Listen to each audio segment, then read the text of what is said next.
हुजूर ने फरमाया कि किसी भी बीमारी के जब तुम शिकार हो जाओ ना तो कुरान मजीद का दामन थाम लेना, अल्लाह तुम्हें शिफा अता। कुरान पाक में शिफा है। खुद कुरान ने कहा वनुनज़्ज़िलु मिनल कुरान मा हुवा शिफा व रहमतुल लिल मुमिनीन। कुरान में शिफा है। दूसरी हदीस नबी पाक सल्लल्लाहु तआला अलैहि वसल्लम ने सहाबी से फरमाया इस तरह करो, कुरान मजीद और शहद को लाजिम पकड़ लो। फरमाया ये दो चीजें हैं जिनके अंदर अल्लाह ने शिफा रखी हुई। तीसरी हदीस पेश कर हजरत अबू हुरैरा रज़ी अल्लाह तआला अन्हु फरमाते हैं मस्जिद नबी शरीफ में हाजिर हुआ, 2 रकअतें पढ़ के हुजूर की बारगाह में गया तो नबी पाक अलैहिस्सलाम ने फरमाया अबू हुरैरा तेरे पेट में दर्द है?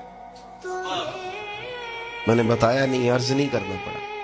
तेरे पेट में दर्द है? मैंने कहा हुजूर तकलीफ में हूं। तो हुजूर ने फरमाया नमाज पढ़। फरमाया जब बंदा नमाज पढ़ता है तो रब उसे शिफा अता फरमाता है। तो शहद में शिफा है। कुरान पाक की